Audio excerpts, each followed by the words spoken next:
Sebenarnya idola itu adalah seseorang gitu ya atau individu yang kita kagumi dan kita teladani gitu. Jadi bagaimana cara dia ini menjalani kehidupannya gitu. Kita mengagumi bagaimana karya-karyanya. Nah, itu adalah orang yang kita idolakan. So, ketika mengidolakan seorang public figure gitu yang sedang ngetren gitu, contohnya apa ya, mungkin sekarang kayak tren K-pop gitu ya gitu, mengidolakan public figure itu tapi berlebihan, akhirnya dia terobsesi gitu. Jadi mengoleksi merchandise-nya itu sampai mengorbankan kebutuhan dasar. Jadi mereka akan meniru apa yang dilakukan atau ditampilkan oleh idola mereka.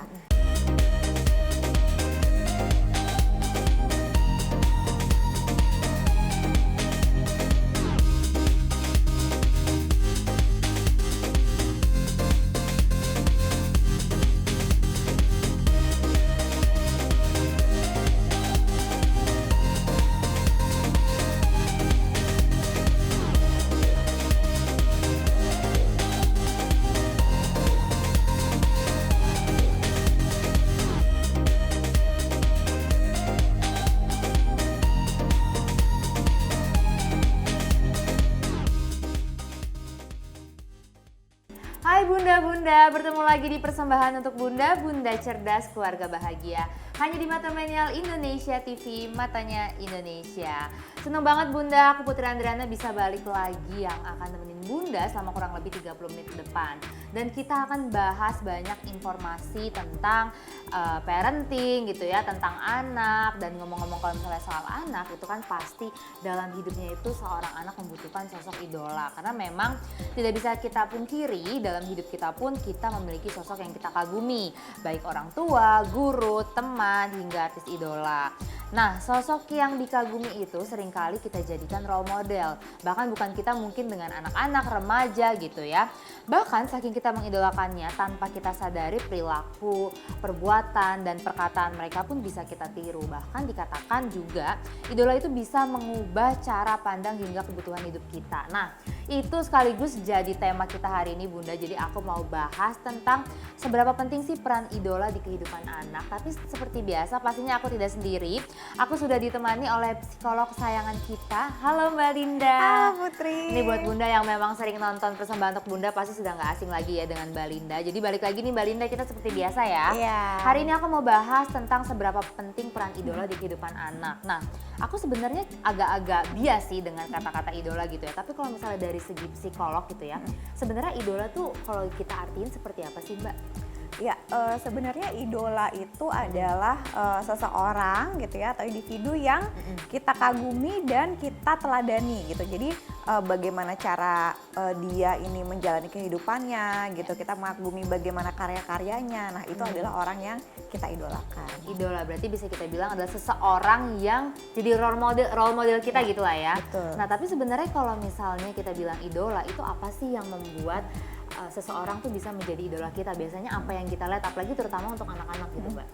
Ya, yang pertama itu biasanya adalah karena dia punya sebuah atau beberapa kemampuan yang kita kagumi gitu ya. Jadi kita mengagumi kemampuannya dia, atau bisa jadi penampilannya dia gitu. Jadi kita bisa kagum sama baik penampilan maupun keahliannya. Tapi selain itu juga bagaimana cara dia hidup gitu, cara dia merespon lingkungan sosial. Nah, itu juga yang membuat kita tuh jadi kayaknya oh ini keren ya gitu. Itu saya kayaknya pengen banget bisa kayak gitu. Nah, itu akhirnya yang membuat kita jadi mengidolakan orang tersebut. Jadi sebenarnya kalau kita ngomongin faktor apa yang menyebabkan kita mengidolakan seseorang, sebenarnya banyak ya Mbak ya. Dan kadang-kadang kan satu orang atau satu anak tuh bisa punya idola lebih dari satu. Bisa banget. Bisa kan, misalnya dari penampilan tadi kata Mbak Linda bilang, misalnya kita mengidolakan A, atau dari keahlian kita mengidolakan B. Jadi sebenarnya banyak faktor gitu ya Mbak Linda ya. Tapi seberapa penting sih idola bagi seseorang gitu? Maksudnya atau emang nggak apa-apa deh nggak ada idola juga nggak apa-apa gitu? Kalau dari menurut Mbak Linda ya? Ya, kalau buat kita sebagai orang dewasa, idola itu bisa jadi motivasi kita gitu ya, atau orang-orang yang bisa kita contoh bagaimana cara mereka menghadapi masalah gitu ya. Kalau orang dewasa kan lebih ke arah sana. Tapi kalau buat anak-anak, idola itu penting karena itu adalah orang-orang yang akan mereka tiru gitu, yang akan mereka sangat ingin sekali tiru. Makanya kenapa sebaiknya idola anak-anak itu adalah orang tuanya sendiri gitu, karena jadi orang yang selalu mereka lihat, jadi mereka bisa menirunya tuh lebih terpantau gitu ya oleh orang tua. Jadi kan orang tua tahu nih apa yang dicontohkan oleh orang tua, nah itu yang akan ditiru oleh anak-anaknya. Berarti memang paling dekat adalah peran orang tua ya, atau mungkin orang-orang yang memang sehari-harinya tuh ada di lingkungan anak-anak itu paling penting ya, kayak guru. Sekali. Tapi kan kadang-kadang kita nggak bisa menghindari ya Mbak, maksudnya nggak bisa semua orang kita jadikan idola. Mungkin ada hal positif dan negatif yang harus dihindari anak. Nah biasanya gimana sih cara orang tua nih ngefilter anak supaya tidak mengidolakan sosok yang negatif lah ya, dalam tanda kutip gitu? Iya, nah karena anak-anak ini kan belum punya kemampuan critical thinking yang berkembang dengan baik gitu, makanya peran orang tua itu penting banget kayak kata Putri tadi. Jadi orang tua perlu mengarahkan dan memfilter gitu ya, figur-figur yang cocok untuk diidolakan oleh anaknya gitu. Jadi misalnya nih anak mengidolakan seseorang karena tampilan fisiknya gitu. Nah itu kita perlu tanya ke anak gitu, apa yang membuat kamu tertarik sama dia gitu. Karena dia atletis misalnya, dia suka sama atlet gitu, aku pengen badannya kayak atlet itu. Oke, berarti kamu perlu apa, perlu rajin olahraga dan sebagainya. Nah itu yang kita bisa manfaatkan. Nah supaya tidak terjebak ke cara mengidolakan yang salah atau ke orang-orang yang salah, maka orang tua juga perlu membatasi. Misalnya orang yang diidolakan oleh anak itu adalah figur yang tidak sesuai gitu ya dengan value keluarga atau dan sebagainya. Nah kita bisa menyampaikan kepada anak bahwa ada loh yang lain yang juga bagus. Jadi kita jangan langsung itu mah jelek deh, kamu jangan mengidolakan dia gitu. Anak pasti akan merasa, loh kenapa, aku kan suka gitu. Tapi kita bisa memberikan pembanding gitu. Ini juga bagus loh deh, coba ya nanti kita promosiin nih si idola pembandingnya gitu. Jadi supaya anak tidak terarah ke yang tadi yang tidak sesuai. Itu karena memang lagi-lagi namanya anak sama orang dewasa, mungkin cara kita ngasih taunya juga beda ya Mbak Linda. Kalau misalnya kita terlalu keras ngelarang yang benar-benar nggak boleh, anak kadang-kadang malah makin ngelawan gitu. Tapi kalau misalnya kita ngasih taunya dengan cara pembanding, aku setuju banget sih tadi. Mungkin jadi anak tuh agak kebuka gitu ya pikirannya. Oh ternyata sesimpel cara berpakaian deh misalnya ya. Oh ternyata cara berpakaian yang A ini lebih baik daripada yang B gitu ya. Berarti itu ya Bunda yang perlu dicatat adalah kita bisa memfilternya itu dengan cara komunikasi pasti yang pertama. Terus dengan cara apa, kita nggak bisa melarang keras, mungkin sesuai dengan karakter anaknya masing-masing, tapi kita bisa memberikan pembanding idola yang lebih baik. Nah karena memang sosok idola ini kan penting ya dalam hidup, tapi aku pengen tahu deh sebenarnya seberapa besar sih Mbak Linda peran idola tuh bisa membentuk kepribadian seseorang? Ya sebenarnya bagi setiap orang impactnya beda-beda ya Put gitu. Ada orang yang memang saking ketika dia kontrol dirinya kurang gitu ya, tidak nyaman dengan dirinya sendiri, kurang percaya diri dan sebagainya, figur idola itu menjadi dominan buat dirinya sendiri gitu. Nah yang bahaya adalah ketika itu membuat dia jadi kehilangan dirinya sendiri gitu, karena apa-apa pengennya sama kayak idolanya. Akhirnya dia kehilangan identitas dirinya sendiri. Nah tapi sebenarnya idola tuh bisa juga berdampak positif banget, kayak misalnya aku mengidolakan misalkan anak-anak gitu ya, aku mengidolakan Maudy Ayunda gitu misalnya gitu. Kenapa? Karena dia berprestasi dengan bagus gitu ya di secara pendidikan. Oke, lalu bagaimana supaya kamu bisa seperti Maudy Ayunda? Oke, berarti aku harus punya strategi belajar yang bagus dan sebagainya. Nah, kita sebagai orang tua bisa membantu itu gitu. Jadi idola itu bisa jadi pemicu atau motivasi buat anak berkembang dengan lebih baik. Begitupun juga buat orang dewasa. Sebenarnya kalau kita mengidolakan seseorang gitu, kita bisa menjadikan itu sebagai motivasi kita supaya kita tuh bisa berkembang lebih baik dari diri kita sekarang. Yang penting tidak sampai melewati batas. Karena memang ternyata segitu pentingnya ya, bahkan bisa merubah identitas diri seorang anak ya. Apalagi kalau anak-anak kan mungkin karakternya masih lemah ya. Mbak Linda masih mencari nih dia mau kemana gitu jati dirinya. Jadi gitu Bunda ya, sebegitu pentingnya peran idola dalam hidup kita, terutama untuk anak-anak. Karena seperti yang Mbak Linda bilang, kalau misalnya memang terlalu mendalam, mungkin terlalu fanatik, bukan hanya bisa merubah kepribadian seorang anak, tapi bisa mengubah identitas anak. Dan itu yang patut kita waspadai ya Mbak Linda. Karena kalau misalnya konotasinya ke positif sih it's okay, takutnya justru yang diambil tuh yang negatifnya gitu ya. Tapi kalau misalnya selain manfaat gitu ya, pernah nggak sih Mbak Linda tuh ketemu di pengalaman asli gitu ya, maksudnya ngelihat langsung di kehidupan langsung peran idola tuh sebegitu positifnya untuk seseorang gitu. Pernah ada contohnya nggak sih Mbak? Ada tentunya gitu ya, anak-anak yang ini adalah anak yang sebegitu mengidolakan ibunya gitu, ada. Jadi ketika awalnya aku pikir dia bergantung sekali sama ibunya, tapi ternyata enggak, dia memang sebegitu mengagumi ibunya sehingga kedekatan emosional dia sama ibunya juga bagus gitu. Terus ibunya pun juga ketika tahu bahwa dia diidolakan oleh anaknya, dia juga jadi merasa kayak termotivasi untuk jadi lebih baik lagi gitu. Jadi saya jadi ibu harus lebih banyak belajar lagi karena saya ini diidolakan oleh anak saya gitu. Jadi impactnya itu bagus buat dua-duanya akhirnya, kita buat ibunya dan buat anaknya juga. Berarti impact positifnya lagi-lagi kedua pihak ya, Iya, betul. memotivasi anaknya dan juga memotivasi ibunya. Nah itu yang sangat positif banget sih menurut aku, karena kadang-kadang aku ngebayangin kalau misalnya kita ngomongin idola, tuh jarang kepikiran orang terdekat gitu Mbak Linda, Iya, justru mengarah ke public figure, Yes, artis, betul. pokoknya yang benar-benar di luar keluarga.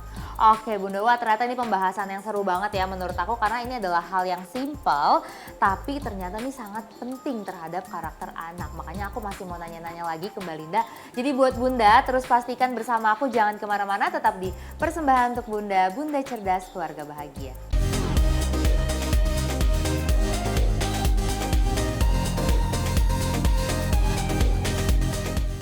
Hai Bunda, masih bersama aku Putri Andriana dan juga Mbak Linda, tentunya di Persembahan untuk Bunda, Bunda Cerdas Keluarga Bahagia. Dan aku masih mau melanjutkan pertanyaan aku seputar seberapa penting peran idola di kehidupan anak. Kalau tadi kan sebelum break segmen aku udah nanya ya ke Mbak Linda, ada nggak sih contoh pengalaman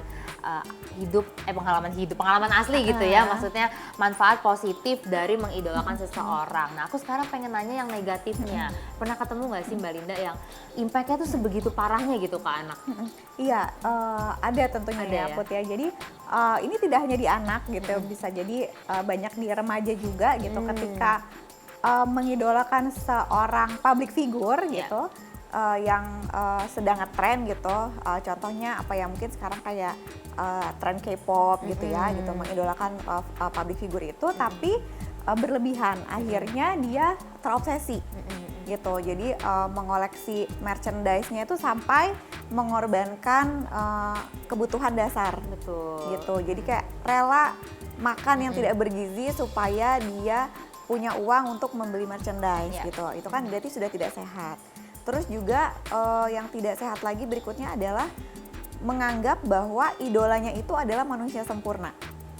Gitu. Jadi tidak lagi bisa melihat bahwa idolanya ini adalah manusia biasa yang tentunya juga punya ranah kehidupan pribadi ya, yang punya kekurangan dan sebagainya. Jadi ketika suatu hari si idolanya ini kena kasus gitu ya, adalah seorang artis Korea gitu ya yang diidolakan, kena kasus, dan ini ada salah satu klien aku yang sebegitu mengidolakan. Nah ketika si idolanya ini kena kasus, dia nggak terima. Gitu, nggak terima, dan sedihnya berlebihan, seakan-akan permasalahan itu juga menimpa dia, menimpa inner keluarganya dia gitu ya. Padahal kita nggak pernah tahu kan sebenarnya apa sih yang terjadi, bagaimana kehidupan pribadi realnya dia kan kita nggak tahu. Karena yang kita lihat dari idola kita di layar kaca ya itu adalah tampilan yang sudah di set up. Betul. Gitu kan, yang memang sudah dikondisikan untuk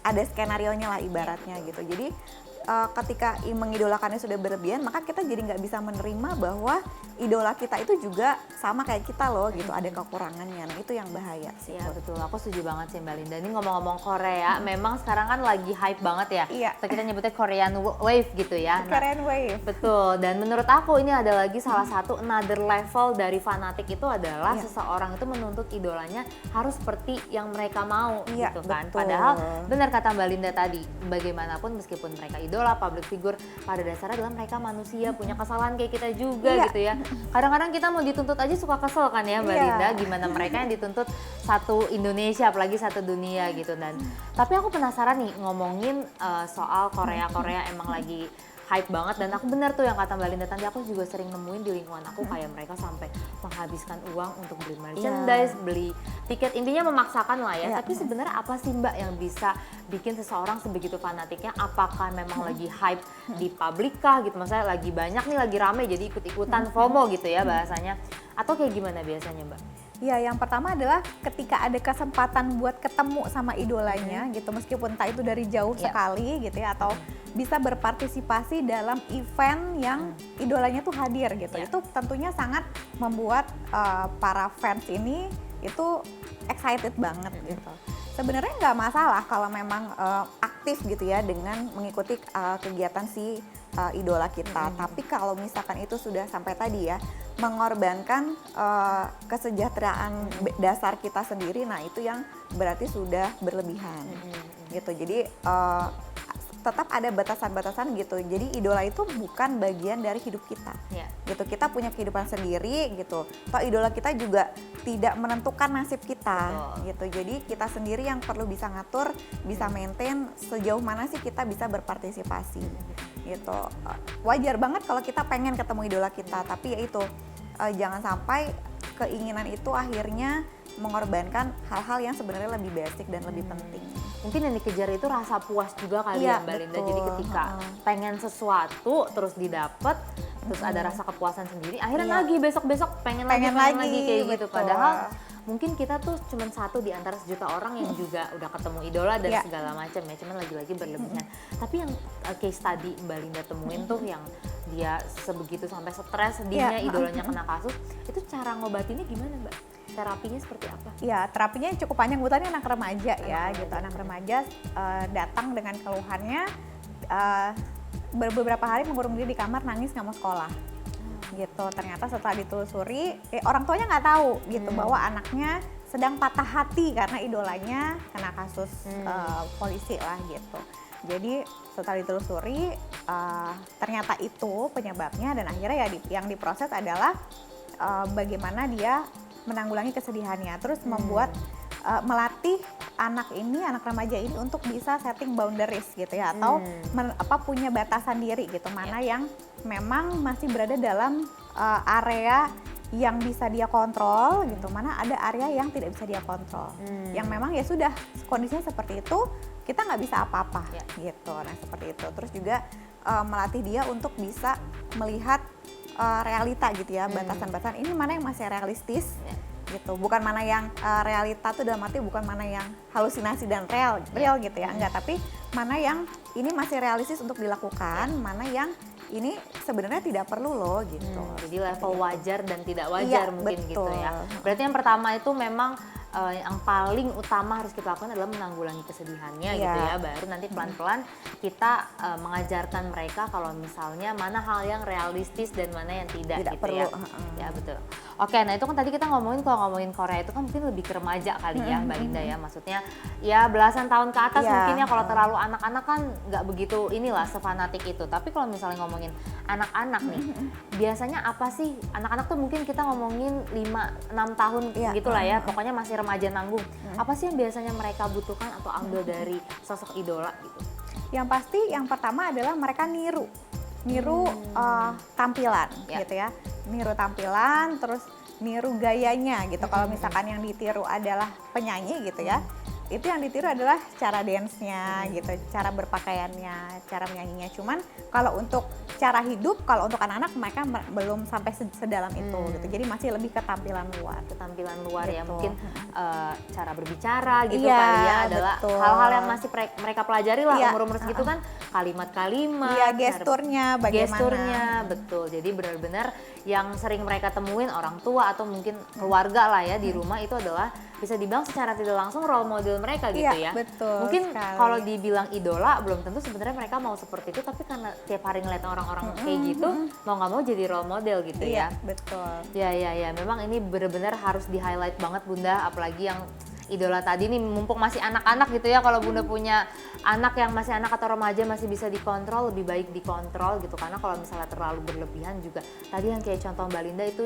menurut aku sih cukup menyeramkan ya Mbak, sampai sedih berlarut, nggak mau sekolah, mengurung diri. Aku tuh mikirnya impact-nya nanti 5-10 tahun ke depan takutnya akan berkepanjangan dan bisa. kebiasaan. Tapi kalau ngomongin soal batas normal, ada nggak sih Mbak batas wajar atau normal nih yang bisa kita gambarkan? Oh, ini normal nih kita mengidolakan seseorang atau yang berlebihan atau gimana? Ada batasnya nggak sih Mbak? Ya, rambu-rambunya kurang lebih ya itu tadi ya, kita bisa melihat bahwa idola kita ini adalah manusia biasa yang mungkin saja punya kesalahan gitu dan tidak kesempurna gitu ya. Jadi ketika idola kita melakukan hal yang kita tidak expect gitu, kayak misalnya idola kita makan di warteg gitu ya, di pinggir jalan gitu, terus kita kayak loh dia kan harusnya makannya di tempat yang restoran gitu. Nah itu ya kita perlu bisa menerima itu bahwa ya dia punya kehidupan pribadi, itu yang pertama. Yang kedua, apakah bagaimana cara kita mengidolakan itu mengganggu kehidupan pribadi kita gitu. Kalau sampai mengganggu berarti itu sudah tidak wajar gitu. Terus yang berikutnya adalah apakah cara kita mengidolakan itu sampai perlu mengorbankan kebutuhan-kebutuhan dasar kita gitu. Atau melebihi kemampuan lah itu ya yang paling nggak boleh, karena kalau misalnya kayak kita ngomongin tadi nih beli merchandise, beli tiket konser segala macam, ya kalau kita mampu sih sebenarnya nggak apa-apa ya Mbak ya, kalau kita ada uang lebih. Tapi kalau kita memaksakan atau bahkan kita mengorbankan kebutuhan-kebutuhan lainnya, nah mungkin itu yang bisa dibilang melebihi batas normal. Betul, gitu. Dan di sini Bunda, peran orang tua itu sangat penting banget, selain memfilter tapi juga mengontrol, tapi bukan berarti harus keras terhadap anak, lagi-lagi harus bisa berkomunikasi dan menyesuaikan dengan karakter anak. Nah, aku masih mau ngebahas lagi karena masih ada beberapa pertanyaan lagi yang mau aku tanyain ke Mbak Linda. Jadi kalau Bunda masih kepo ya, jangan kemana-mana, tetap di persembahan untuk Bunda, Bunda Cerdas Keluarga Bahagia.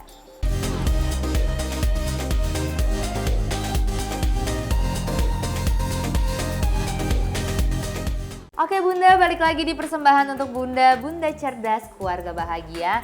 Dan aku Putri Andriana masih bersama dengan Mbak Linda membahas seberapa besar sih peran idola di kehidupan anak. Aku masih mau nanya lebih detail lagi nih, Mbak Linda, memang seberapa besar sih peran idola gitu ya bisa berpengaruh terhadap kepribadian anak?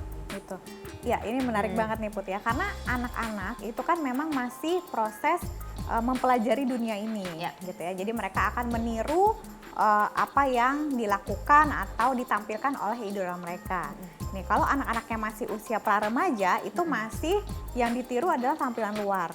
Nah problemnya adalah ketika sudah memasuki masa remaja nih kan masa-masa mereka mencari identitas diri mereka. Saya di lingkungan sosial ini saya adalah orang yang seperti apa sih? Saya tuh tempatnya di mana dan sebagainya. Nah kalau misalkan anak ini memiliki idola yang level mengidolakannya kayak tadi nih sudah terlalu berlebihan, itu bisa mempengaruhi bagaimana mereka menuntut diri mereka sendiri gitu. Jadi bisa misalnya anak remaja yang badannya cukup berisi gitu ya, terus mengidolakan artis yang badannya kurus sekali gitu. Nah menurut dia orang yang ideal itu yang seperti idolanya. Nah itu yang akhirnya membuat dia akhirnya memaksakan diri untuk saya harus kayak gitu dengan berbagai cara yang bisa jadi nggak sehat gitu. Terus dia jadi sulit untuk mencintai dirinya sendiri karena merasa bahwa kok saya sama idola saya terlalu jauh gitu ya gapnya gitu. Terus juga tentang pencapaian hidup gitu, kok idola saya dulu pas seumur saya sudah bisa ABCD sedangkan saya masih seperti ini, padahal kan kehidupan orang tuh beda-beda gitu. Nah itu yang bisa mempengaruhi perkembangan seorang anak untuk menemukan dirinya gitu. Jadi seberapa pengaruhnya balik lagi ke identitas dirinya ya. Cuman mungkin sebenarnya positif ya kalau contoh Mbak Linda tadi mungkin dia mau menguruskan badan gitu ya. Cuman kan balik lagi caranya seperti apa, takutnya demi mencapai seperti idolanya tapi cara-cara yang dilaluinya itu salah dan bahkan berdampak negatif ke anak dan itu yang bahaya. Tapi kan kadang-kadang kita kalau ngomongin udah idola nih Mbak, itu kan agak susah ya. Orang tuh namanya idola berarti senang banget, ngefans banget, fanatik banget. Berarti cara ngasih taunya tuh juga berbeda gitu ya. Nah, dari Mbak Linda tuh ada tips nggak sih mungkin biar bunda di rumah atau orang tua cara memberitahu anak tuh seperti apa? Iya, jadi kalau ayah bunda di rumah kalau misalkan mau menegur anak kita gitu ya, kalau kita lihat anak kita sudah kayaknya nih sudah tidak sesuai jalur nih gitu. Yang pertama adalah jangan pernah mulai dengan menyalahkan idolanya gitu, atau menyalahkan cara mereka mengidolakan si figur tersebut gitu, karena bagi mereka kan ini idolanya ini adalah figur sempurna ya gitu. Kalau kita bilang bahwa idola kamu tuh nggak nggak bagus, kamu jangan ngidolain dia, itu udah pasti anak akan langsung menutup diri tuh, udah langsung blocking, pasti nggak mau. Jadi berikutnya malah orang tuanya jadi nggak bisa masuk lagi gitu kan. Nah jadi masuknya adalah dengan kita tanyakan apa sih sebenarnya yang dirasakan oleh anak gitu, apa yang dia inginkan, apa yang dia harapkan gitu, dan apa yang jadi kekecewaannya dia gitu. Nah itu dari situ kita bisa bantu anak untuk merefleksikan kembali tentang dirinya sendiri dulu gitu. Ketika dia sudah mulai bisa merasakan bahwa oh iya ternyata saya nggak nyaman ya gini, ternyata saya pengen kurus itu bukan karena pengen sehat, tapi karena saya merasa bahwa harusnya saya punya badan sekurus itu. Nah itu kan berarti tujuannya aja udah salah gitu kan. Nah itu yang akhirnya nanti kita bisa pelan-pelan masuk ke sana. Baru setelah itu nanti dengan sendirinya anak akan belajar untuk bisa lebih realistis dalam mengidolakan si figur itu gitu, bahwa oh oke, dia adalah orang yang saya kagumi dari sisi karyanya misalnya. Terus akhirnya jadi bisa melihat bahwa oh idolanya juga ada individu yang berbeda dengan saya, jadi saya juga nggak harus sama kok kayak dia gitu. Nah itu nanti pelan-pelan akan bisa ke sana. Berarti memang balik lagi cara berkomunikasinya ya, Ya. Mbak Linda. Dan ini bener banget buat ayah bunda. Yang pertama, jangan menyalahkan idolanya. Karena lagi-lagi yang aku bilang tadi, namanya idola, role model, kita nganggap mereka tuh adalah 100% manusia yang sempurna. Jadi kalau misalnya disalahin, malah bisa jadi anak menutup diri ya. Jadinya nanti nasihat-nasihat dari orang tuanya itu justru bukannya malah masuk, tapi malah mental. Iya betul. Oke, tapi kalau misalnya kita ngomongin mengidolakan seseorang, pasti kan ada positifnya gitu ya, ada negatifnya. Tapi kalau misalnya menurut Mbak Linda nih, lebih baik kita mengidolakan seseorang, tapi mungkin berlebihan, atau tidak sama sekali kita punya idola, kita nggak punya role model gitu menurut Mbak Linda? Sebenarnya kita nggak harus harus punya idola, tapi kita tuh dalam hidup pasti punya figur-figur yang kita kagumi gitu. Jadi sebatas kagum aja, nggak sampai yang mengidolakan gitu. Kalau mengidolakan kan kita berusaha ngikutin bagaimana sih perkembangan hidupnya dan sebagainya. Jadi nggak apa-apa nggak punya idola, yang penting adalah kita bisa mengagumi orang-orang yang tepat gitu. Jadi kalau anak kita nggak punya idola gitu, atau dia tidak mengekspresikan bahwa saya mengidolakan ini, saya pengen jadi kayak siapa gitu. Biasanya anak-anak kalimatnya gitu, aku pengen kayak mama gitu, aku pengen kayak tante Putri misalnya gitu. Jadi kalau misalkan dia mengidolakan, maka kita kasih pagar ya gitu ya, kasih jalur yang tepat. Tapi kalau memang mereka tidak mengekspresikan bahwa mereka mengidolakan seseorang, nggak apa-apa. Tapi kita bisa tanyakan ke anak pendapat mereka tentang figur-figur yang kita rasa baik gitu, untuk mereka kagumi gitu. Jadi berarti mereka terinspirasi. Betul, karena memang level idola juga tadi beda-beda ya. Tanpa kita sadari mungkin kita nggak mengakui kalau kita mengidolakan seseorang, tapi secara tidak langsung kita menjadikan hal-hal positif dia itu jadi role model kita, atau paling nggak jadi itulah goals gue nih nanti gitu ya, goals aku kesana gitu. Jadi memang tanpa kita sadari sebenarnya pasti ada nih bunda, 1 atau 2 orang yang mungkin kita jadikan role model meskipun kita tidak mengidolakannya secara fanatik. Jadi memang lebih baik adalah segala sesuatu yang tidak berlebihan, intinya gitu ya Mbak Linda, termasuk mengidolakan seseorang. Karena kita harus sadar juga kalau misalnya tidak bisa semua orang itu sama seperti kita, pun sebaliknya kita tidak bisa 100% sama dengan orang lain. Nah tapi nih bunda, kalau misalnya memang ada seorang anak nih Mbak Linda yang sudah terobsesi banget dengan seorang idola, itu benar-benar bisa disembuhkan. Maksudnya bukan disembuhkan ya, diterapi gitu sampai benar-benar 100% hilang, itu bisa? Atau nggak akan bisa sepenuhnya kita buat mereka tidak mengidolakan lagi gitu? Bisa, tapi tujuan dari terapinya itu bukan supaya dia tidak mengidolakan lagi, tapi supaya dia bisa mengidolakan figur tersebut dalam batas-batas yang wajar gitu. Jadi kalau misalkan ayah bunda di rumah melihat bahwa kok anak saya kayaknya sudah mengidolakan sosok figur ini terlalu berlebihan sampai tadi ya mengorbankan kepentingan pribadi gitu, terus batas-batasan kesehatan diri, hal-hal pokok kepribadian dan sebagainya, dan merasa bahwa kok saya nggak tahu nih harus gimana, baiknya segera dicarikan bantuan yang lebih profesional gitu, supaya ya tadi ya yang Putri sempat bahas, karena ini bisa berdampaknya tuh panjang, maka kalau bisa sedari dini kita intervensi itu akan jauh lebih mudah dan lebih baik. Oke, berarti emang tindakan intervensi sebenarnya Bunda yang jadi highlight adalah salah satu tindakan yang penting sebelum mereka benar-benar terjun sampai terobsesi banget. Nah, Mbak Linda mungkin bisa kasih tips nih ke teman-teman di rumah gitu ya, mungkin yang remaja atau yang lagi nonton nih, gimana sih kita supaya bijak dalam mengidolakan seseorang? Ya, buat ayah bunda dan juga teman-teman di rumah, kalau misalkan kita mengidolakan seseorang itu boleh banget gitu, sangat baik. Tapi kita perlu bisa memilah, kita mau mengidolakan orang tersebut itu dari sisi apanya.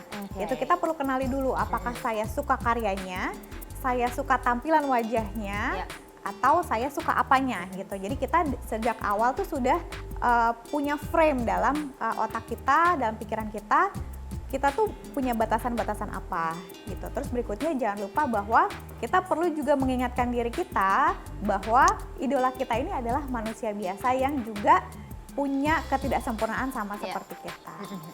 Jadi balik lagi sebenarnya kita harus bikin batas-batas sendiri ya, betul. dari segi manakah, terus juga sampai manakah, seperti apakah, karena benar banget nih yang perlu di-highlight teman-teman dan juga bunda di rumah dalam mengidolakan seseorang, kita itu tidak bisa 100% sama. Mungkin ada beberapa hal yang bisa kita ambil, tapi yang pastinya harus positifnya, dan beberapa hal juga yang harus kita buang gitu supaya kita tidak sebegitu mendalam terobsesinya gitu ya. Dan pesan buat ayah dan bunda di rumah, lagi-lagi kalau misalnya mau mengatasi atau mempreventif anak supaya tidak terlalu terobsesi dalam beridola, yang pertama itu kita harus memperbaiki cara berkomunikasi kita. Gimana caranya supaya anak itu bisa lebih terbuka dengan kita, supaya bisa menerima masukan. Pokoknya kita harus memahami karakter anak kita sendiri itu seperti apa. Nah, sekali lagi terima kasih Mbak Linda sudah menyempatkan waktunya hari ini. Putri. Ini bahasan yang seru banget menurut aku dan juga sangat-sangat penting, apalagi kalau misalnya kita ngelihat di era zaman sekarang itu remaja, anak mengidolakan seseorang itu bisa sampai berlebihan. Jadi lebih baik kita mencegah sebelum mereka benar-benar terobsesi. Dan tidak berasa Bunda sudah kurang lebih 30 menit aku dan Mbak Linda menemani Bunda di rumah. Itu tandanya kita harus pamit undur diri. Mungkin nanti kita lain waktu bisa ketemu lagi ya Mbak Linda ya. Kita bahas topik yang seru lagi pastinya untuk Bunda. Jadi buat Bunda, jangan lupa terus saksikan persembahan untuk Bunda hanya di Mata Milenial Indonesia TV, matanya Indonesia. Dadah Bunda.